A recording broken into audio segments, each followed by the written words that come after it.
Every saw the do's, and we've got a man who's called Rich Seeds, who runs a young carp syndicate with big fish that he feeds. He doesn't plant no money trees like his name suggests, but he's coming on the podcast, yes.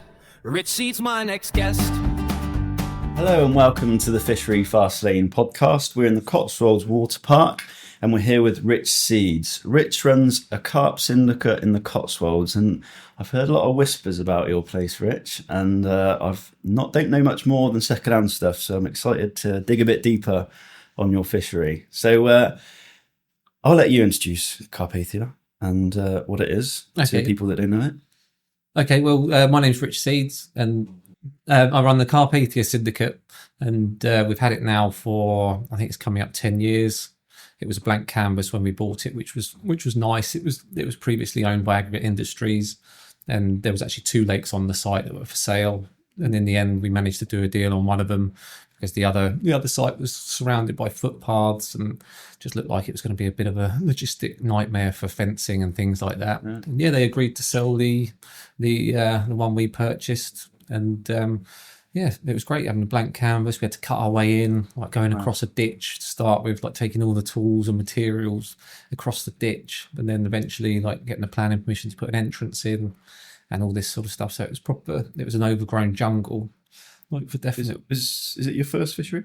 No, we had Hordle Lakes in the New Forest. We had that for 10 years. Okay, so you don't live in the waterpark, do you? No. Okay. I live down near Southampton. Okay, and you still have Hordle? No, we sold that, I think, about 5 years ago now. Right. We got rid of that. That was a little commercial fishery. We had 7 lakes on site and obviously day ticket. So it was very intensive and took up a lot of time. And we had Carpathia sort of halfway through that. We bought Carpathia. And then eventually my dad said he wants to retire because he'd been previously a builder and he thought he'd get into the fishing game as a nice sort of retirement. But that went completely the other way, and he was busier probably than when he was building. And then he said he wanted to retire, and so basically sort of pick one. He knew exactly which one I was going to pick anyway. All right. So we obviously kept Carpathia and sold Hordle. So was Hordle, was that a full-time? Was that what you did professionally, or did you have a career? Because you went to Sparshoot, you said, didn't you? Yeah, but so have you always been in fishery management, or have you got another sort of profession? Well, before that, we actually lived in Sussex, like when I was a youngster, and then we had a farm back then, so there was a lot of sort of farming background and outdoorsy stuff. And then I went off to Sparshoot to study fisheries because I'd always been a mad keen fisherman, and always with a dream of sort of owning a fishery and like working on fisheries. And then after I finished at Sparshoot, didn't get into fishing. There wasn't a massive amount of jobs about for the amount of people going into the industry. And I wasn't really into trout farming or salmon farming, anything like that. So I ended up had my own little gardening business, and had a girlfriend that I'd met at Sparshoot as well. So I ended up living down near Winchester. And then eventually in that time, my dad was at home, like on the farm, and wanted to sell up and like retire from building and stuff. So it was always a sort of dream of looking for fisheries. So we sold the farm. My parents sold the farm, and then went on the hunt for fisheries. And to start with, obviously came across Hordle, and then it all went from there really. How long were you at Hordle? With 10 years we were there for. Right. We bought it. That was a commercial day ticket. Yep. So what? How come you got out of that and into Carpathia? I think I've always been a mad keen fisherman for everything. Like love catching all fish. I've been every species really, river, lake, whatever. And then it was just what was available at the time, and the sort of business side of it was a good, profitable business. And we'd been looking for syndicate lakes, but there wasn't really much available at the time. So it was one of those that you've got to sort of take your chances whilst it's there, because we saw that lakes did come on the market, would go very quickly, and lots of them were generally up north really. There's hardly anything ever came up for sale in the south. Right. And then we saw Hordle and bought that.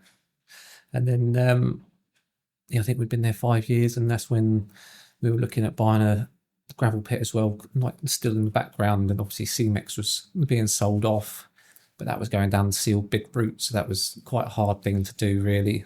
Right. And we did have a look around Roach Pit and Rockford, but they were non-starters because sort of the bidding process. Right. and then we managed to find Carpathia on the quiet. What had happened there was before we bought Hordle, we'd seen it advertised. I can't remember what site it was. A bit of an obscure site in terms of fishery, because obviously it wasn't a fishery, it was just a gravel pit.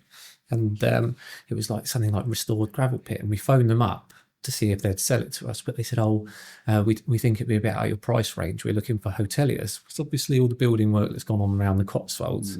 And so we're like, oh, okay, don't worry about it. And then bought Hordle, was cracking on with Hordle. And just by chance, when we were looking for gravel pits again, we saw that post was still there and phoned them up, and it was perfect timing. They were like, yeah, we've got to be out of the workings by the end of the year. Wow. So we are looking to sell, and we've had no offers in terms of the vast sum they wanted to start with. Wow. And so we kept it, didn't say a word to anybody, because we knew, like, in the south, they are like gold dust. So we kept it all quiet until it was all gone through. Doesn't seem real, does it? No, it doesn't. It was that, like, it's so long-winded buying property now. It was like that golden carrot. You're getting so excited about it. Keep walking around, trying to keep like undercover people, so people don't see you there on a regular basis, thinking, what's he doing down here? Yeah. I mean, luckily, it was so overgrown. I mean, the grass was as high as me. It was pretty much surrounded by little coppice trees. So it wasn't a lot to see down there at the time or be noticed down there. But then, then it finally went through. Then you could tell everybody, and sort of went on from there, really. We had Dan Garner on the podcast from South Surney Angling Club, and he was telling us about when they came across their waters, they were paying sort of, I think he said 40 shillings a year for some of them back in the day. And you're like, it's a different world now, isn't it? Is. Yeah. But okay, so when you first purchased the ground, what was the first step? Did you need to fence first, or did you go straight in with stock in, or was there existing stock? Well, what we did, we had a little look round, and there wasn't really much evidence of fish there. There was a couple of people that I bumped into, because there was a footpath that ran between our lake and the lake next door. Because originally, when we were first buying it, there was 2 lakes for sale, which was as a whole, like I said, it was one was surrounded by footpaths, and there's a dividing footpath. And our lake actually has more of a boundary than the other one, because the other lake would be very hard. You'd almost have to fence the footpath in rather than fence it out. But we've got quite a good bit of land between us and the footpath. So that was the route we went down. So we had that one. They were divided up. And when we got there was a couple of fishermen that were fishing it occasionally, but they said they were sort of after the tench and stuff. And there was some really big perch in there. And but carp front, there was there's always a couple of rumours of the big common and big linear. But I did see one mirror that got caught when we opened up. It was about £21. Looked a sort of simo-ish looking, like traditional simo fish, or old school simo fish rather. And then I did find a carp, like a skull of a big carp. It was I reckon it was a 30 plus, because its eye socket, obviously all the meat was eaten away, but its eye socket it looked like you could fit a 2p in it. So I reckoned it was a big carp. This was 10 years ago. Yeah, this was when we were first walking round. And then after the purchase, we're going through planning, like change of use and things like that, and getting a entrance and car park in, because we didn't have any way of getting the fencing materials and machinery across to put the fence up. And then the neighbour was good enough to let us come through his fields and put a gate in to like access our land and start fencing it. But obviously it was too wet at that time of year. It was in the winter. We bought it in October, so it was too wet to start the fencing then. But obviously the fish sales and movement were coming up. Then we spoke to Simo and Viv, and they said just put some in, start off with putting some in there, because we don't know what the sort of predation is like of the otters. But he said if you sort of take a gamble, then this time next year they'll be twice the size, and technically you've saved yourself quite a lot of money, because we were on a bit of a budget, because obviously it's not cheap to buy something like that. And then the fencing was coming up as well. And so I stopped the fishing, and they went in the sort of November, December, January time. And then we managed to get a fencing contractor in and all the fence sorted. I think that was around May time, by the time it all dried out enough and he had time available to come and do it. And he was really good. He did it in about, I think, 5.5 days. He'd done it, started it and finished it. He had some massive kit. He had the biggest post rammer you could by basically. Yeah, those tracked ones. Oh yeah, it good. was huge. When you stood beside it, the ground would be shaken as this thing. Yeah, like a tank. No? I can't remember what tonnage, like force it hit with, but the weight was something like, I think it's the weight on the end of it was, I think, about 250 kilos or something like that. Yeah. And he had a rock spike, and he said he could drive those posts all the way into the ground, and he said they'll snap before it stops. Is it a local guy? No, it was Mark. Mark, what was his name? He's from Somerset way. Right. And I don't know if it's Total Fencing Somerset, but he was a good guy, really, really reasonable. Yeah. And I'd managed to get the sort of good prices off of Tornado Direct and things like that. So I did manage to get it a fair bit cheaper than outsourcing it, sort of thing. Mm. I bought all the materials in, and then he simply came in and like put it out for us, basically. Right. And how many fish did you put in at the start? It was all sort of staggered over a number of years, really. I suppose the first sort of trial, because we didn't know if it was, a few did get ottered. We did find like some on the bank, so it's evident that they were like proper, like close to the otters and local in the area. Yeah. I think so. We don't know exactly how many that we lost, but I think the first stocking we put in about 80 fish, and they were generally around the sort of £8 mark. We didn't want to put loads in case there was like a big family of otters locally, and you're literally just paying C4s. Yes, C3s. yeah, C4s. Were they C4s? I think they were C4s, yeah, and then there's just a smattering of C5s. We put a few mid doubles in, right? But we've seen quite a lot of them since in then, because I took photos of them all. Yeah, so we've seen a lot of the photos. They're coming through nicely now and like growing on really well. Mm-hmm. So yeah, it's all doing well. And you say you stocked over a number of years. It wasn't like you turned up, fisher in, fenced around. You said you staggered your stocking. Yeah, we staggered the stocking and the sizes to an extent. We didn't put masses of 20s in. I think in total we put about, over the years, we put probably 25 20s in. Mm-hmm. And there's probably about 325 fish in there. Right. A lot of it was due to obviously cost and like the value. Like it's the way were growing so quick. It made sense to buy cheaper, smaller fish because they're growing so quick, and you're saving yourself a lot of money doing it that way, really. So I've driven past the lake once, and I looked in, and there was a boat out there, and he was out feeding. I thought, that's a bit of me. That thought fair play. Did you find that when you stocked them in? I always find it interesting that we all look for the stockies that you think they've got the biggest potential. Big shoulders, people like to see big shoulders and deep bellies. But have you found that the fish, when they went in, you said, right, that one's going to be a big one? Did you find that it's fish that surprised you, or do you think you could tell they were going to be big fish when you put them? A bit of both, really, because some of them really started off well. I mean, you had the ones that have slowly like ticked up with a couple of pounds a year and are doing that continuously and keep going.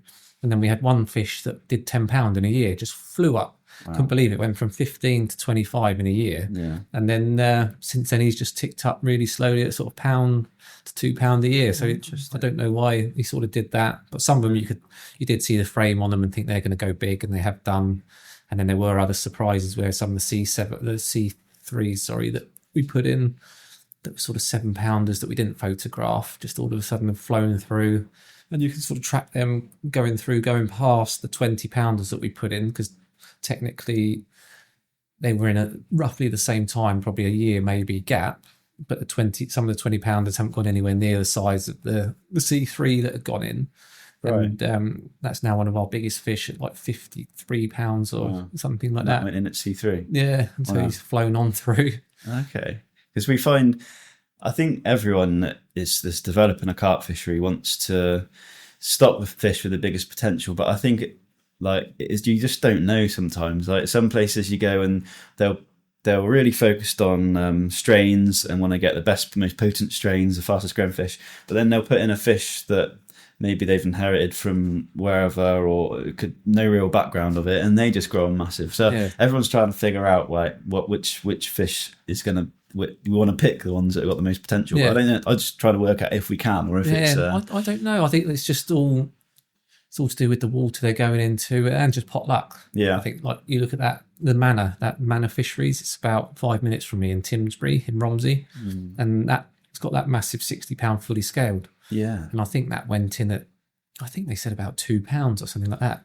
Yeah. So it'd be hard to believe that you could tell at £2 that that's going to be an absolute monster. Yeah, there's something in that, like stocking younger and smaller. I wonder if it's like when fish get like as they're developing fast in their sort of C2 stages, whether or not they become accustomed to their environment where they have nutritional deficiencies, that say there's nutrients that they can't, that are non-essential, so they have to produce the nutrients that are non-essential, whether they get used to the water chemistry where they've grown up, and then when they're C4, C5, C6 and they've established having to make up the nutrients they're deficient in that water, and they've been used to creating the nutrients they're deficient in, and then you put them into a different water, and then suddenly their biology has to change to create the other nutrients that they're suddenly deficient in that they weren't back then. So I wonder if it is that when they're developing fastest, they want to be in their forever home, so that they're creating the nutrients. I don't know, that's just speculation, but I just find it interesting. Yeah, it is. Like some people, they do buy 20 and it will fly on, but generally we've had, I think out of those sort of, I think it's about 20 to 25 20s we put in there. You'd think, obviously, they were the biggest fish at one point in time. The rest of them were all the smaller fish, sort of C3, C4s, a few C5s. So those 20-pounders at the time, when they'd push on to like 25, the biggest fish year class coming up behind them were generally averaging 13 to 17. So you'd imagine they'd be so far ahead that they'd all fly up. You sort of get in your head, think, oh, they'll have 25, there'll be 25 40s before any of these lot go 40. Yeah. But no, it doesn't work like that. No. Like a few of them I think it's like humans, really. I think everyone's different, and fish are to a certain extent as well, really. Yeah, I think it keeps it exciting when you don't know as well. Yeah. You can't figure out. If we knew all the answers to fishery management, it'd be probably a bit boring. It would. So I find it interesting speaking to people like yourself that have done it a bit differently, because feeding's a part of your management plan, isn't that right? Yes. Yep. So how does that work? I mean, generally, normally we find that we get our most mortalities, like you always lose a couple a year, coming out of winter, like spawning, touch wood. If we get the odd one, obviously that's a shame. But if we're going to get one or two, it'll be, I'd say, any time now, really. So there's a sort of medicated feed you can get, like a fish sort of feed late winter, and then through the winter try and get a load of particle coming in. And on the quiet days, because our fishery has generally been pretty quiet anyway, with the amount of fish in there and the crayfish competing for food.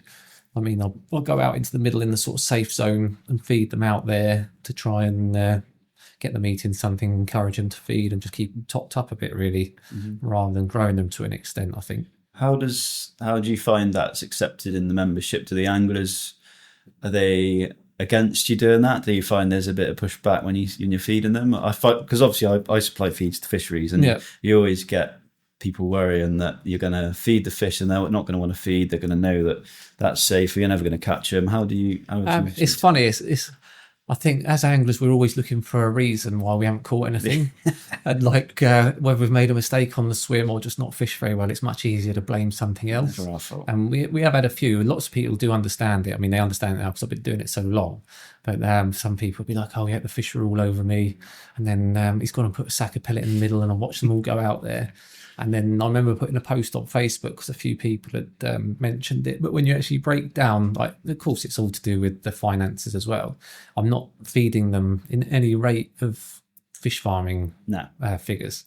So really, I mean, sometimes I think, am I wasting my time? Because when I look at it, I don't do it so much now because it has been busier and just financially and having the time and stuff. But when there was literally no one fishing it, if I was doing a sack every other day or sack every 3 days, 25 kilos, that's on average what I was doing.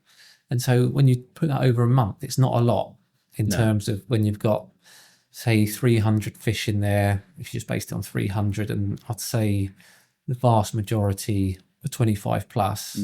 So you start breaking that down into percentages of, say, if you said 75 kilos a week, and then the biomass of carp, and then you've got the birds and the crayfish, the silverfish, the tench.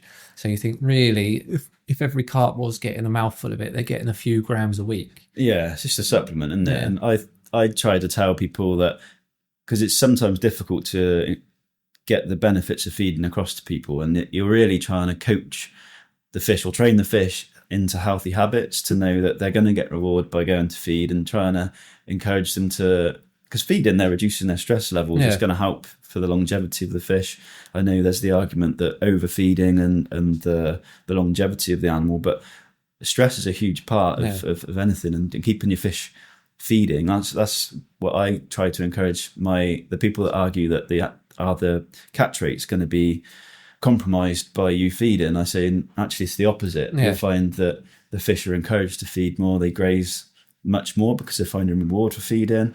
Their stress is reduced. It's like pre-baiting, isn't it? When you pre-bait, it makes them easier to catch because you get. That's what we've based it on with other people, like some fish farmers have told us. Like when I've said, I've been trying to put it in a sort of fishing zone, sort of 80 yards out.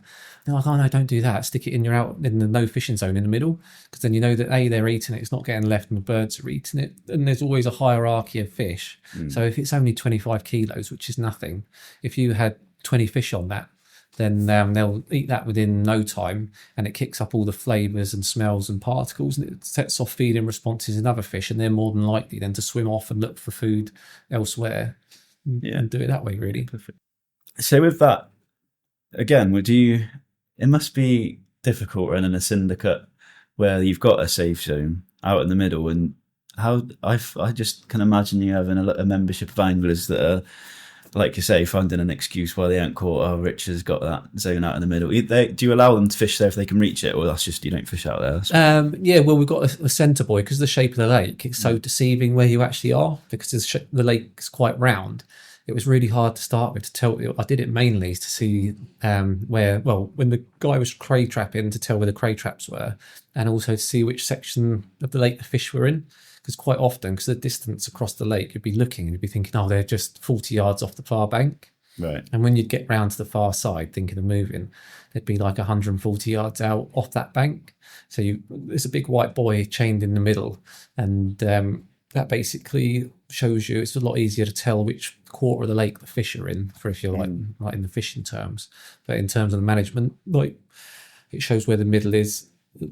Because of the distance, people can't really get that close to it. So there's always a bit of a safe zone. That's part of the reason I did away with tapered main lines and stuff like that, to stop people basically trying to reach it and start cracking off and God knows what, especially with the crayfish. Because the less crack offs you get, the better, because quite often it's plastic bait, so those rigs are fishing all the time and causes a bit of a headache that way. Yeah. Okay. Do you find that feeding out there, does that hold the fish out there, or are you still finding fish, it's not really making much of an impact? It doesn't really make much difference. They move a lot on there because the shape of the lake, like it's generally quite round. Like it doesn't take them long, like being a fish. They could swim, like really, if they were on a bit of a mission, they could get from one side to the other within a couple of minutes. Yeah.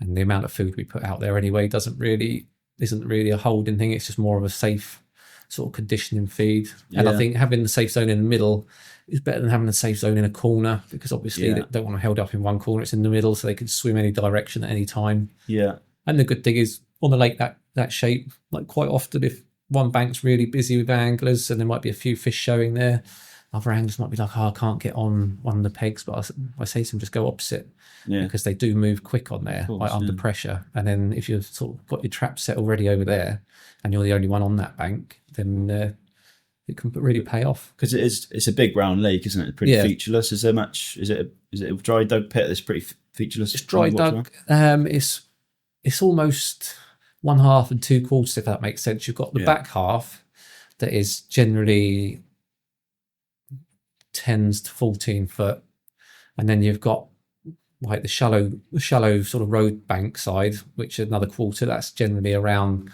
sort of 5 foot. It does shallow up, and then you've got the other 1/4 that's a bit egg boxy. You've got 4.5, 5 foot down to, then there's like 10 foot holes, 9 foot, 8 foot. Right. So there is different sort of areas out there. Yeah. And you've mentioned crayfish a couple of times. What's your story behind the crayfish? How do you find them? Do you have to allow for them when you're feeding? To a certain extent. I mean, we had them on our course fishery as well, so I've sort of known all about crayfish for a long time, but the extents were to a completely different extent. We had on the the course fishery, they're obviously there quite prevalent, but we had a guy come in and catch them. But then obviously on a big 22-acre lake, it's far different to trapping like 7 lakes that are generally 3/4 an acre to an acre and 3/4. I mean, that said, they're very good for clearing bait. Yeah. Because before, when we bought the course fishery, there was no power or anything to the site. Right. And so no real aeration, and they were massively overstocked. Yeah. And I still think to this day that the thing that saved them, because the amount of people, it's a really popular fishery, and get this in the New Forest. So it's like in the summer, it's absolutely rammed, and the amount of food going in, like those really hot days when the water quality, the oxygen's not that great, and the carp and fish aren't really on the feed. They were still chucking loads of bait in. And I think it was the crays that sort of did the job and broke that down. Yeah. And helped out that way. I think. Because they are across the water park. We seem to be a part of the country which is probably the most densely populated by crayfish, I'd imagine. Yeah. You see it right across the water park, and I think on the unfenced fisheries, it seems to be keeping the otters fed, right? So that seems to be, there's two ways of looking at that. It seems to be keeping them off of the carp in some of the park lakes and stuff. In particular, I've seen them. I've watched them diving down and coming back with crays and smashing them up on the bank, and it's obviously it's keeping them preoccupied from the carp. But at the same time, from a farming background, you know that when you feed an animal, it tends to thrive. So it does give me a little bit of concern that might be actually fueling the problem. Yeah. But obviously you're fenced, so you haven't got that. So your crays, are you trapping them, and what do you do with them? Yeah, we've got a guy that's been trapping them, and the legislation has changed. I mean, previously we had guys trapping them to send them abroad and stuff like that. I think they're so efficient at breeding. I think it doesn't really matter what you do to try and combat them. You've really got to hit them hard. Like, there are lots of traps. I mean, we're getting there now. When we've done it in 3 waves. The trick is you can't stop once you've got rid of them. Well, think you've got rid of them. Right. You've still got to have traps in just for the odd one that comes back, because this will be the 3rd sort of time we've trapped them. And each time you get to a point where you can fish with real boilies, no problem. Right. You don't get touched. It's like they've gone. Okay. And then they just slowly creep back because of all the little tiny larvals that have got through without getting netted out. It's always just a cropping exercise, isn't it? Yeah. The mesh on the cages, the juveniles must be able to get through. Yeah, them, they right? can. Yeah. So it's sort of, I think on average, sort of 10 mil like mesh, really. Have you got any evidence of the fish eating them? Yeah. We've had, there's one guy that was weighing one that coughed up a cray arm whilst they were weighing it. Oh, okay. And I had one when I was doing a feature it's actually for a catalogue thing for a tackle company, and we had a fish in the sling for about an hour, and there was all cray shell and stuff in the sling. So they're definitely eating them. Okay, that's interesting. I always find that when they've got an abundance of a food source, it's almost like it's too much of a good thing, and they might pick off the odd one, but don't get preoccupied on them. But, I don't think they get preoccupied on them. No. I mean, we've got them down to a much smaller size. When you see the likes of white fries, some of these videos these guys have done with crayfish are like that. Yeah. I mean, ours are sort of on the third sort of. And that's the size you'd find coming out the arms? That's the sort of, not that size coming out, but you'd find little arms and bits of shell and stuff like that. But they're a lot smaller now because we haven't let them get to that size. Right. Because those big ones, they reckon are sort of 15 years old. And we've sort of wiped them out a number of times, but you've got to keep going. I mean, we have, when the guys have been doing it for us, about 140 traps. Right. So if you've got a big lake, there's no point in just putting a dozen traps out. Like, you're wasting your time to a certain extent. You've got to not do it and do it properly, really. Yeah. Hit them hard. I mean, we've done, to give you some scale, we've kept a rough record, and over the 3 trappings, I think we've probably, and obviously because we've hit them, they've come back, so obviously reproduced, and they're staggering the way they reproduce. They're so efficient. They're almost like cockroaches of the water, but we reckon we've had something over the 10 years, something like 27 tons out, we reckon. Wow. And do you think that's that haul of crayfish, would you have said 10 years ago you'd have had the same? Or do you think they've definitely grown in the sort of size of not the size, but the numbers of them in your fishery? I think once they're an infestation, no matter if you've trapped them once and let them come back, I think whatever happens, they're going to reach the same sort of levels. Like lots of people say, if you trap them, they come back in higher numbers. I just think in the long run, they're going to reach a point where they get to anyway. I mean, I think if you looked at white fries, I don't know how you'd eradicate them in there. You'd need probably like 1,000 traps, and it'd take you probably 4 or 5 years. And then if you left it for another 10 years, it'd be just as bad as it ever was. Do you think that'll be a problem? I don't know. It's a tough one because like I remember fishing our lake when we first got it, and they were massive, and there was just thousands of them. And since we've been trapping it, it's like when they do come back, that's the mistake we made, was letting them come back.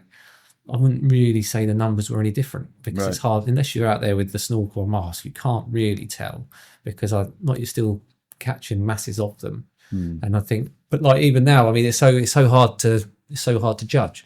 Like we've got the numbers right down now. Yeah. And I think what happens is obviously you're clipping up.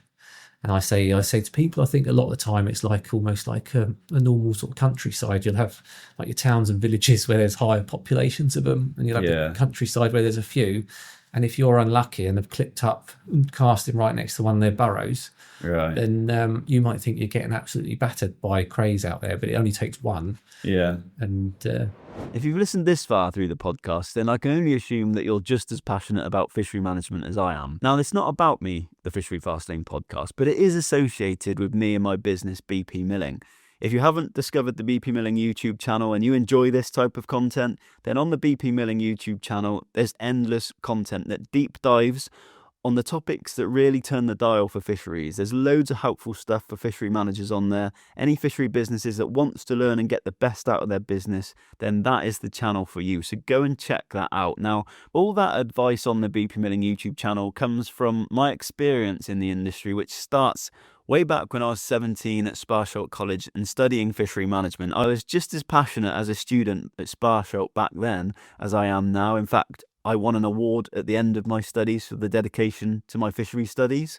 I then went into the industry to work with leading fishery consultant Andrew Ellis, who's got far more industry experience than I'll ever have in dealing with fishery businesses. And I followed him around for the next 15 years, understanding him and his clients, fishery businesses, hundreds of different fishery businesses every single winter, getting in under the hood of their businesses and seeing the good decision making and the bad decision making and the influence that had on their business and their stock and their water quality.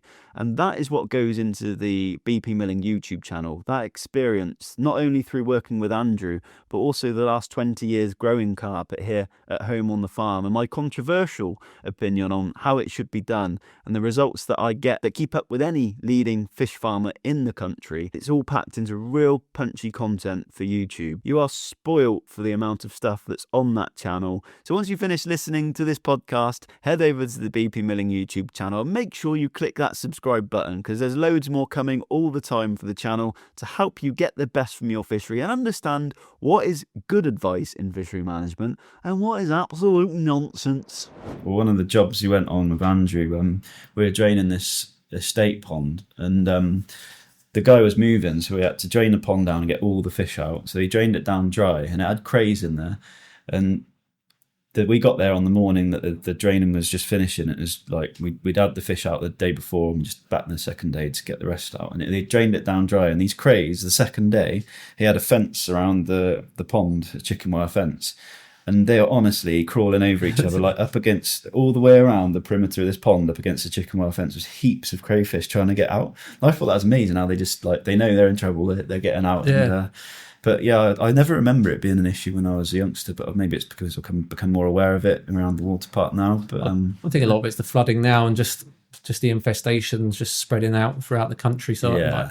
And the obviously Natural England have sort of cut back on what you can do with the crayfish. The demand for crayfish trapping isn't really there anymore. So of course, I think the populations are just going to get worse and worse and get further and further like out around the country. They're interesting. I mean, you learn a lot from them. Yeah. I mean, when you first fish a lake with them in, it's like an absolute nightmare, but then you learn all the sort of tricks of like not flavouring your baits. Yeah. And like with zincs as well, the one thing I found like that was always a learning curve was putting my hook bait on, tying it on, like it's always out the pot of like real glug smelly stuff. And then of course you're going like that, because I was thinking, why do they keep pulling the zig down? Like what are they doing? And then, but when you're measuring out, you're pulling through 1 foot, 2 foot, and then tying on around the lead clip and stuff. And then I suddenly thought that beetling and stuff like that is so potent. Like when you lick your fingers for like hours afterwards. Yeah. So I think a lot of the time it's things like that, like your lead clip and lead and everything's tainted with bait.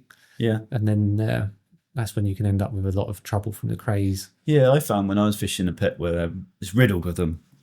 And I've tried to talk myself into it's a good thing because fish are going to be twitched on to the noises in their surroundings. You know, when you go underwater swimming or something, you can hear things for miles, and you think if these crayfish are feeding, surely that's going to be an audible feeding trigger to get the fish in. But it's all interesting. But so to go back to the stock of the lake, you've got. I did a bit of Googling to try and do a bit of background research before we come into the podcast. And is it a 15-year-old caught the lake record? Was it last year?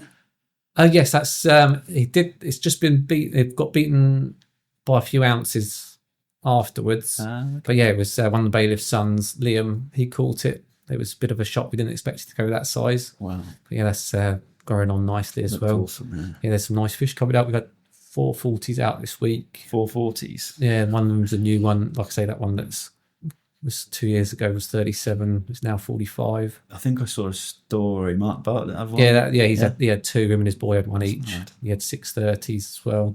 Yeah. And then there's a lovely fish. Tom Maker had a 39.14 last night. Right. But he couldn't. He refused to try and make it weigh 40.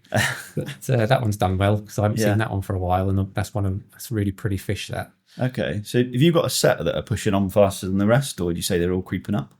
Yeah, there's definitely fish that are growing faster. You can see there's some that are just, like I say, some are ticking on at sort of £1 a year and maybe £2 a year. Then some are doing sort of £3.5. I think they're all getting to that size now where their food requirement is generally sort of or their age is just keeping them back a little bit. Like we're not getting the sort of £8-9 growth that you get when they were young, like some of the fish like that as they get bigger.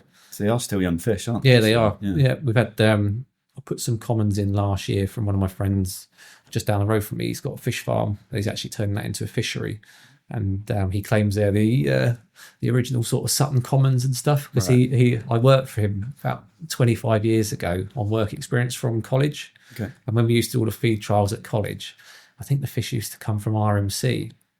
And after the feed trials had finished, there'd be thousands of these carp in these tanks, and then they'd say, "Oh, take some if you want."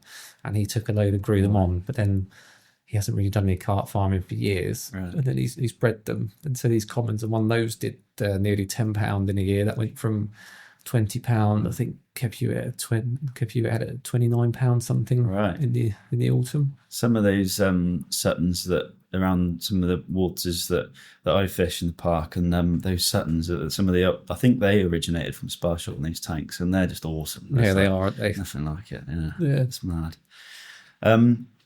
So the future, would you see yourself topping up this stock every year, or do you find that you've got like your stock and density where you think is about healthy, and you see the progression that they're doing? You thinking perhaps you're at the biomass now where you think this is sustainable? And I'm sort of at the level that I want, really. I mean, I've got a little stock pond for just a bit of fun, really, growing on my own sort of offspring. Yeah.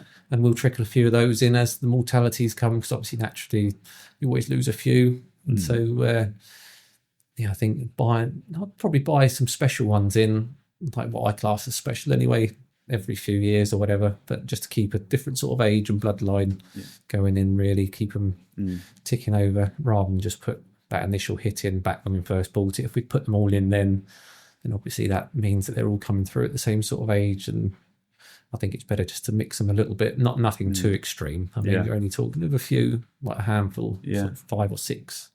But And you've got some massive perch, haven't you? We did. They haven't really, because of their life cycle. I think they do. Obviously, they say what, sort of 8 years, 9 years, but it's done £5. We had some £4 out this year, but the original, when we first took over, I think the crayfish levels make a difference as well. Right.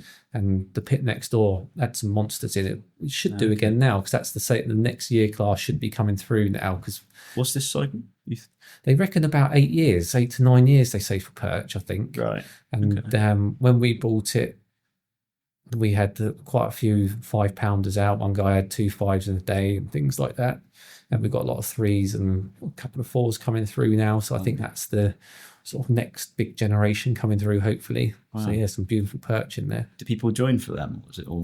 We did back in the start. They did when there was a lot of, when people knew there was a lot of big, like there's a lot of 4s in there, and it was quite, like, in terms of £5, it was quite, I wouldn't say easy, but if you knew what you were doing perch front, it was a good place to come catch £5 perch, you know. They're awesome when they did like that. But yeah, now I think because it's got such a good sort of reputation now, it has sort of been obviously dominated by carp anglers for the carp fishing. So spaces are very few and far between.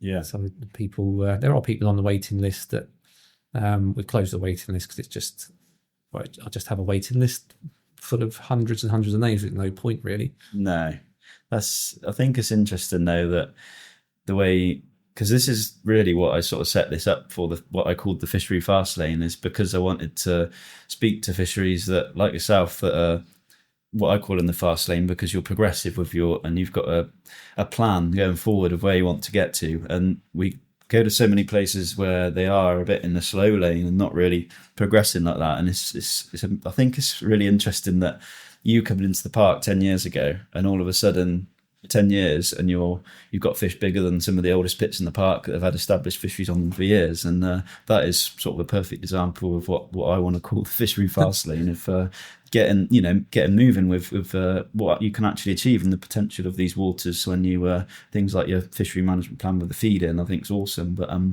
so how many members you got on there? We've got about 80 members. Yeah. So how big's the lake? 22 acres. 22. Okay. Yeah. I don't charge massive money for it, just because what I found was the higher money you go, the more sort of it gets really busy. So we've got a really nice sort of level on there at the moment of generally for that level of fishing, it's generally pretty quiet. Like the only downside to that is people are spoilt with it. Like sometimes they'll be like, there's 11 on this weekend, it's ran, because they're used to, like, quite often in the summer and during the week there might be 3 or 4 of you on. Yeah. And a lot of them are the older guys, and it's good to keep the older guys on there. Yeah. Because they're the ones that are sort of harmless and not fishing very far out. Yeah. So it's good from that front. Yeah. So there's definitely, with the price point of the syndicates, I find that there's a bit of a balance, isn't there? Because if you do if you could charge a premium, which you've obviously got a waiting list of people waiting to pay you to come on, which is a powerful position to be in. But I guess if you overcharge, do you think people try and justify that price point by fishing more, and then you find your fisheries a lot more busier because of that? People are trying to justify the expense they've offered their ticket. I think so, because I've done it myself with like 1,000+ syndicates, and you feel compelled to go there. Like I remember fishing one particular lake, turning up to another lake that had a tackle shop on there just to pick up some bait. And then one of the lakes there, my favourite swim was free, but because I'd paid all this money to fish this other place, I felt like I've got to go there because I've paid all that money, and obviously there's a chance of big fish as well. So I think there's definitely that when you're paying big money, like charging a lot. Yeah, I let it get in the way of me now, and I've some of the lakes that I've joined, and you think like trips to France, and you think, I can't go to France. I've got all these tickets out here that I pay a fortune for and don't use. So yeah, I find as well, I guess you could undercharge, and then you could find that if you do undercharge, people might not feel obliged to fish as much, but then you've got the stock there where people are going to. That's what we suffered with originally before the stock sort of started really picking up. Was we always had a full syndicate because everyone knew what I was sort of trying to create. Like I say, I was trying to, in my mind, like obviously you're trying to sort of live your dream really. And for me, fishing, the time I have, family and everything, I was modelling it sort of on Horseshoe, Chilham Mill, Sandhurst, those sort of stocking levels where sort of decent carp angler can go for a night or two's fishing and hopefully have a chance of catching one. Not somewhere where you're going to be up all night every night, not somewhere where you're going to be struggling to catch anything all year. You know, you wanted that sort of middle ground and do it on that really. Yeah, there's nothing in the water park really like that, is there? That like what you're offering there with the stock density. But would you say your membership would be price sensitive to? Do you think if you charged what it's probably worth, would you find that you'd lose? Because you can have a nucleus of members that just sit on the ticket, don't you? Don't use it, and they're the members you want that aren't going to really punish the place. I think it's sort of 50-50 really. I think put the price up, you'd make more money, but you'd have to drop the numbers. If you see what I mean. So you'd have a lot more people fishing it, which would be good for the bait going in. But then if you keep the price is a bit lower, you can have more people, which generally means the banks are a little bit quieter. So you've got to try and weigh up what you want. If it's all out, I want to grow them as big as I can, get as much food going in as possible, then yeah, you'd probably be better off charging more, but limiting your numbers, which again, you'd, in the long run, because of the shape of the lake and that, it probably wouldn't be far off the same. If you look at it from a business point of view, probably the same amount of money you're making, but you'd have more bait going in. And I mean, the fish are doing so well, I'm not overly worried about filling every swim and having people, like every single person, every swim, filling it in just to try and get the fish to grow.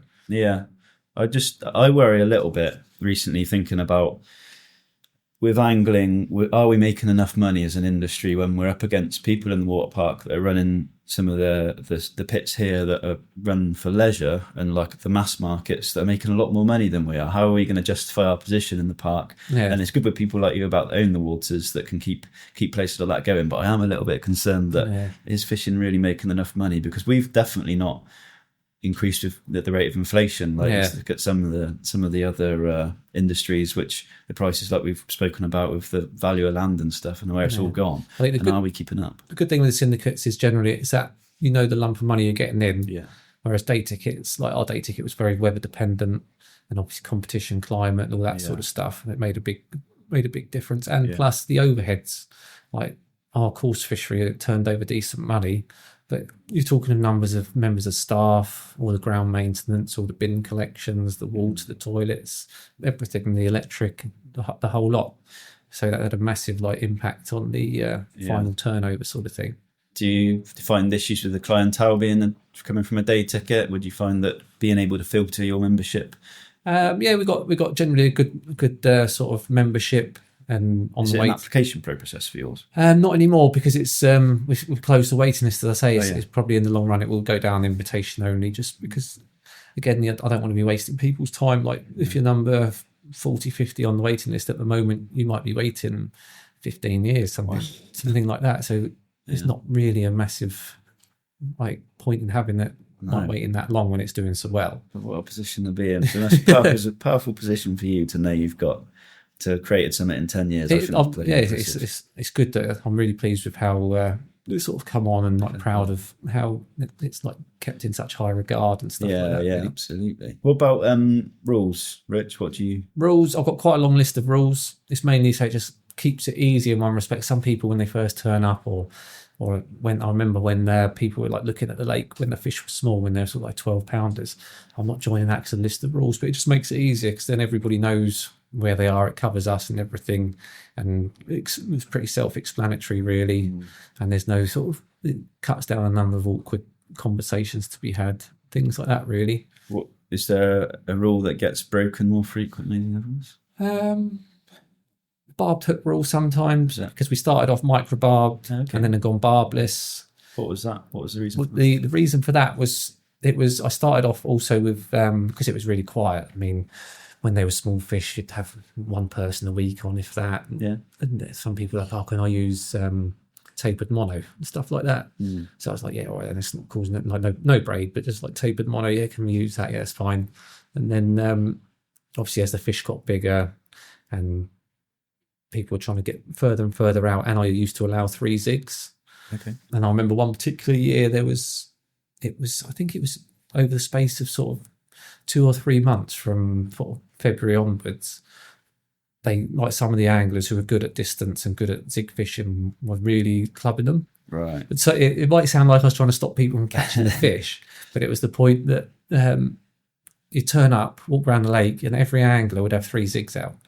And these fish are getting caught on them. But also what was happening is you were getting anglers that weren't as experienced in terms of distance fishing, loading up with this tapered line, fishing 3 zigs with foam or plastic on, cracking them off. Right. And I've never had so many phone calls about trading fish. Right. And the final straw was when one of them was caught, and a trailer was caught and pulled in, and he had loads of branches from where they'd fallen in the winter, all wrapped in the cracked off tapered line. Right. And this poor thing, he was over £30, and he was he's looking a bit sorry for himself, a couple of sores on him, a little bit beat up. And so I was that's when I got, it was 1 zig, so there's always food going in to try and encourage the fish to feed, because I think sometimes if you're only fishing those zigs, that's the point I was about to make. You've got no food going in, I suppose, over the course of those 2-3 months, no one was spotting anything. It was just three bits of plastic. And then you got captures from the sort of fishery management, like owner point of view. You've got sort of like 100 captures of fish that has done them no good, really. Right. So if you look at it from the sort of that point as well. Yeah, I think I went to fish Gigantica, and one of the bailiffs there was saying that because it's a deep water and not a lot was getting caught on the deck, and they wanted to allow anglers to fish zigs on 3 rods, and Danny was dead against it for that reason, that the fish aren't getting any reward for feeding, and it's just, like you say, clubbing them where they want to be and where they find safety and refuge in the upper layers, and they're getting hit with these zigs. And there was the argument that, well, no one's catching anything, and the bailiff told the story that Danny said, look, if you keep going, I'm going to ban them completely, and they allow them on 1 rod. So it's an argument to be had there for sure. What about bait bans? Do you ban any bait bans? I've got it's times a year really. I ban worms, because I think worms, they're absolutely phenomenal, but it becomes a sort of who can afford them thing in the end, because they get used in larger and larger quantities. And I've been in fishing competitions like BCACs and fishing other lakes. I remember when fishing Dinch Hill, and people just started getting on the worms then, and it just becomes everywhere, becomes obsessed with worms. And the fish do really home in on them and switch onto them, and it's so hard to get a bite on anything else. It was like in the BCACs, like you could turn up to Brasenose 2 with normal bait and catch just a handful of fish if you're lucky, and turn up with 15 kilos of worms and just get no sleep whatsoever. And so it was partly that reason. But then we've got the maggots and particles in the winter, you can use them. And in the summer, it's just pellet and boilie. Just also that's to do with the crayfish, so that you've got much higher protein bait going in the summer. So if there's any left for the carp, hopefully it's high protein stuff rather than just a load of hemp or a bit of sweet corn. Where are you with nuts? Tiger nuts? Nuts. I don't allow tiger nuts. Just it's just easier that way. There's so many different nuts and all this sort of stuff, and all preparation, and you hear of all these stories of them going manky on the bottom if they're not getting eaten. I think like a lot of it, I suppose, is common sense, isn't it? You like the beauty of what you've got with your syndicate is you can kind of vet your members that are coming on, and you know that it's common sense polices a lot of it. If you shouldn't really need any rules, if it's a common sense should police a lot of it, but unfortunately you do have to put it in place, don't you? Even like if you said you had 5% of the syndicate that would be happy to do stuff like that, then that's what you've got to cater for, just for the extremes, that not having to have that conversation when one starts putting in 30 kilos of tigers, catches a few, then before you know it, 10 people are putting in 30 kilos of tigers. It all goes on like that, really. And it's like the barbed hook debate. I mean, my sort of jury's out on that, really. I think back in the day when everyone was using 2.5 pound test curve rods, stretchy old trilene and things like that under the rod tip, there was a lot more stretch in the line, whereas now we've all got 3.5, 4 pound test curve rods, pre-stretch line. So I think whatever hook you've got on that last sort of 20 foot of fight, that's where I think a lot of the damage happens. And so I think it's unavoidable, really, in terms of barbed or barbless, I think. It's like you say as well, that the trailing thing, if anyone does crack off on a big pit like that where they're trying to bomb them out to the middle, you want them, if a fish does pick up a hook bait, you want it to be able to shed the hook. And again, going back to plastic, as it's all plastic, it could potentially be live fish in there for ages until it gets picked up by a swarm, a bird, a fish, anything like that, really. Why did you choose syndicate and not day ticket set up for the model? I think it was past experience with a day ticket. I know it'd be different because it was a sort of out and out carp day ticket. It would have been on that lake, but like the experience with the commercial fishery it just takes over your life, basically. I mean, I enjoy it, but that's one thing that people need to realise. If you buy a day ticket at commercial fishery, that is your life. It's a way of life. It's not just a 9-to-5 job or anything like that. Right. It's non-stop phone calls, and we were very, when we were running the day ticket, we were very hot on like customer service in terms of phoning people back and answering phone calls, because you never know, that could be a 50 quid booking, 100 quid booking. And so my phone just never stopped ringing. All my mates, when I'd be fishing the like syndicates and places like that, He'd come sit with me and I'd be spodding. I'd have to stop literally every 5 minutes to take another phone call. Yeah. And then I had kids, and it was just eating up so much time from leaving in the morning and going out. It was just a full on sort of. Do you think without Hoard or your management plan now would be different? Have you learnt a lot through going through that first? Not really. I think if I hadn't had Hoardle, I might have been tempted to do day ticket. Okay. But I think because of like the more sort of syndicate side of it, that's what, as an angler, you grow up always dreaming of having your own carp lake. Yeah. So I think it would have always gone towards being a syndicate anyway, because like I say, it was always based on sort of the stocking levels to suit me, really, my sort of fishing. Like I don't have time really to go targeting like one carp, 150 acres, and I don't really want to go and catch 20 carp a night, So that sort of nice middle ground where, like, you saw how popular Chilham Mill was, you saw how popular Sandhurst was, and when I used to fish Horseshoe in the original syndicate, that was just like amazing fishing when I was a youngster. So I always wanted to sort of try and create something like that. Wow. Yeah. Where do you see it going from here? Hopefully they're just going to get bigger and bigger, and it'll really have a sort of really good background to it. Hopefully everyone, it'll be held in just as high regard as it is now, but even more so. Do you think you'll get to a point where you're taking fish out to reduce the biomass? Or I don't really think so, because they're doing that well. I mean, it's one of those things. I mean, we've got, I reckon, out of the 300, there's about 325 in there now. And I reckon we've got one, possibly 250s. One of the 50s hasn't been out for a couple of years. So, but then we've had carp. We had one go missing for 3 years that we thought was dead and turn up. And then this 45 that got caught yesterday hadn't been caught for 2 years. Oh, wow. And so they definitely go missing in there. And then, we reckon we've got over 100 different 30s in there.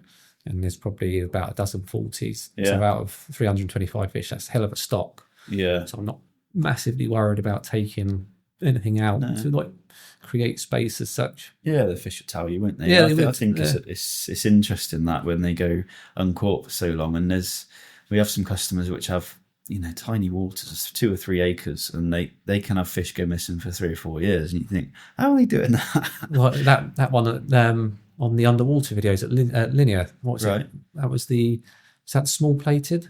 That went for a period that didn't get, I think it was something like 5 years that hadn't been caught for, and they saw it on the underwater video, and then it got caught about a year or whatever after that.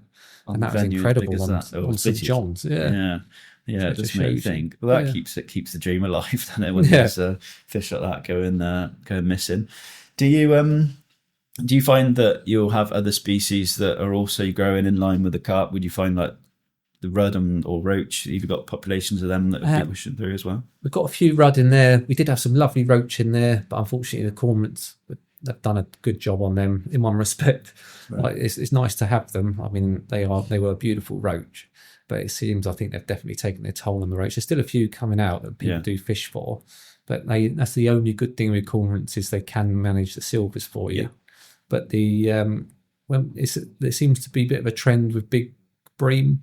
When we first bought it, there was a lot of big bream in there, sort of 13, 14 pounders, and they seem to be there for 2 or 3 years and then just disappear. Okay. And it's a weird one. I've spoke to other fishery owners and gravel pit owners that say the same, and like I only ever found one dead one, and it's just like, where do they go? Yeah, what happens to them? Yeah, we've got some big tench in there to double figures. We've got some 10-pound tench. There's some decent tench in there. Do you take them out, or do you leave the tench? And then they all stay there at the moment. They're not a problem. They're sort of low enough levels that they're not really causing much problem. Yeah, and they're a good problem to have, really, with the value of them. Yeah. So have you found that there's been a triple SI stamped across the water park? Has that made any changes to how you operate at all? No, because we had the email sent through from them to say they won't change what's going on now. I mean, for me, it was a tough one to take, very stressful, because the way it's all carried out is very dictatorial, really. Right. I mean, they just come in and say, we're doing this, tough luck. Yeah. And it was the way it was done. It wasn't really done on much scientific evidence. They did bird counts that they sort of passed the buck to the British ornithology lot, right. But then they use a lot of volunteers to count the birds. Right. So everyone's argument was like, oh, well, there could be like with our lake, there's about 20 meters between our lake and the next lake. So as the people walk down the footpath, they could count 10 ducks on there, go off for a chat down the road, and then they fly onto that next lake again. And count them again. So they've counted 20 as opposed to 10. But it was just the way, because nobody had ever been on our site to survey anything, and you're just included in it just because what might be there. And we went to all the objection meetings, and they had some of the gravel workers were saying, oh, there's been a 200, apparently there's been a 200 bird count of various birds on this lake on this date. And it's like, I've got the photos here of the digger there and my pickup truck. We'd only just started digging it, so I don't know how there's 200 birds on there and all this sort of stuff. Yeah, I think everyone had their concerns when it was all going on, and what would that mean for fishing and the future stockings around the water park? Is that going to interfere? But it seems like, speaking to a lot of people around the park, it doesn't seem to have made much of an effect. I don't think it will, because no. I mean, with a lot of these government bodies, they already had 6 gravel pits or 6 sites within the Cotswolds Water Park already, and even before they brought this in, those were noted as in decline. So it shows how well they were looking after them, that they were declining. But all the lakes and properties that were thriving and managed by people like us, really. And for me, it's the model principle of it. It's the principle that you've spent all your hard-earned money on buying something like that, and they could just walk in and it's an enforcement. Put an enforcement on you that does change everything, does change the value of stuff. It's the same as a house. If you put it on 2 houses next door to each other and said you can't paint that bedroom or you can't cut that hedge, but you can on that one, and they're identical, which one would you choose? So that's why I could get properly started on them for what they do. It'd be different if they really invested in it and actually did what they said they were going to do. Right. But with every government body, there's no money left in anything anymore. So that's why a lot of these triple SIs are in the state that they're in, really. I think there's a bit of a story with the Natural England stuff that I found quite humorous. Was went to the Wiltshire Wildlife Trust. Have got some pits on the end of the Spine Road, and there's a cafe there. And me and the missus went there for a walk with the dog to walk around the wildlife reserves. And they've got these cabins you can do your bird spotting and stuff, and write down what you've seen in the book.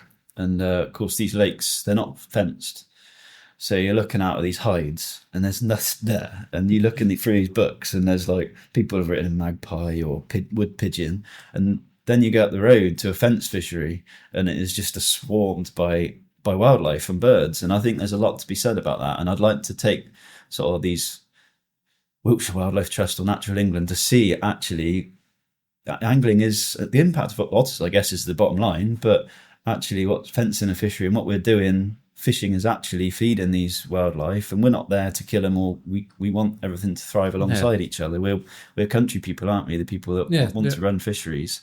So I thought that was quite interesting that you going to these wildlife spots and not finding much wildlife. But yeah, I think that's the positive part of fishing around the park, and I'd like people to sort of see that and highlight that a bit more. But Rich, what do you find the worst part about running a fishery, Ethan?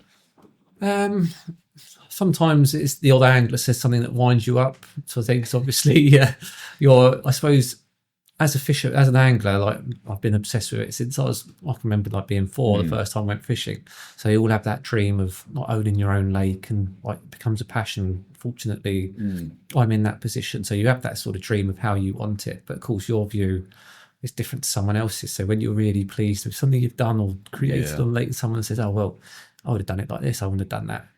You think you take it that a bit more personally, because it's sort of your passion now. Something I found I seen it from a completely different angle, because I was one of those people that when I was growing up and started to find places to fish, you'd want to know what the biggest fish in there is. Do you find it irritating when people ask you that question? Because I almost found when somebody said it to me for the first time, I felt like they were asking how much money I got in the bank or something. I felt like you don't even want to know my story. You don't know how I got to where I got to. You just want to know what I've got. And did you find that? I didn't find that so much. The thing I found more funny and you think, it shows you've done well and made the right decisions, was when people in the past were not interested in joining the lake. There's too many rules, there's too many this, that, the other, and then now they see what's coming out, they're like desperate to get on there now, and you think, oh, but like it was never good enough like 5 years ago, but now it's like we're desperate to get on there. Yeah. So it shows it's going the right way and doing the right sort of thing. Yeah. But yeah, I think that's what it becomes. Like you've got your passion of your fishing, which I'll always have, but then you've got the passion of the lake now that like I'm obsessed with and love it. I want it to be as good as I can make it. And it's nice seeing people like walking around earlier on today, hearing about these 40 pounders that have been out this week, showing me pictures of these 30s that like put on 3 or 4 pound. And yeah, that's when you like that's good satisfaction knowing that it's doing so well, really. Do you see that? Obviously, you've got a place you want to get your fishery to, and the way you see your fish progressing so fast and how they've got to such enormous sizes, do you find that anglers are going to come between you and where you want to get to? Like you're trying to feed these fish up. Are the anglers going to compromise where you want to get to, do you think? I don't think so, because they're all quite supportive of it now. We've got a good bunch of lads on there now. They realise what it needs and what it takes, because they've all, like, I think it's probably the first year or two when they don't really see the working and running of the pit until it's like they've seen the crayfish being taken into account, the coots sometimes, and all this sort of stuff. So they realise like the levels of feed you need, all this sort of stuff. And like when the crayfish has been bad, like when we've been out there trapping the crays in the boat, as a sort of thank you to the anglers are there, if we've disturbed them or had to go through, they've had to move their lines in so we can move a cray line up. We'll go around at the end of the day and say, look, do you want bait putting out? And so that helps with feeding the fish, because they're all like, yeah. So end up taking buckets of bait out there, putting it around their markers for them. And so they all sort of appreciate that. So it's giving a bit back to them, so you're not just ploughing through their swim and then leaving them with nothing. Because I mean, saving themselves 2 hours spotting literally every single one of them. It's like, yeah. Put this bucket out. Do you allow boats or not? No, only to retrieve the fish. Yeah. But no boating out. Otherwise, I think it's not big enough for sort of like boating on there, really. Yeah. Because of the shape of it, they'd all end up within a few yards of each other, really. Yeah. There'll be people that will be dead keen on listening to this, are dead keen on their strains and stuff and carp and the potential of them. Do you have anything to say about whether you stopped a different strain? Would you expect them to have done as well as they have done? Or do you think going with, is it Simo? It was, majority was Simo and VS. They're sort of almost 50-50 now, probably a few more. It probably is about, actually there's a few more Simos. I'd say, I'm trying to work it out in percentages, I'd say probably 50%, 45-50% Simos, 30% VS, and I did put about 10-20% in of a Demon Valley strain, right, which were a guy I knew from college. He was to do with the Carp Society, so they were a horseshoe cross strain that he was growing. I mean, they are definitely more that sort of linear type or whatever the horseshoe strain were, so they are slower growing, and they're the classic sort of horseshoe. They've got little withered fins and stuff like that, which are quite cool. So hopefully they'll be the ones that just go on for donkey's years like the horseshoe fish did. And then the VS and Simos, they grow really well, and they're like tried and tested strains, really. They've got really good background and following now, especially now with the new scaly Simos as opposed to the old traditional sort of plain Simos. They're beautiful fish now. Yeah. Well, it's become the Grenville of the water park, the Grenville of the Cotswolds, and I think it just shows what you've done and the progression of your fishery and how it's kind of you've only been there 10 years and everyone around the park's looking over at what you're doing, and I think everyone's in admiration of what you achieved there. And thank you very much for coming on the podcast. I found it really interested in meeting you for the first time and hearing more about the fishery that I've only heard in whispers in the past. So thank you very much. That's no worries. And good luck. We'll be keeping an eye on you and where the fishery goes from here. Thank you.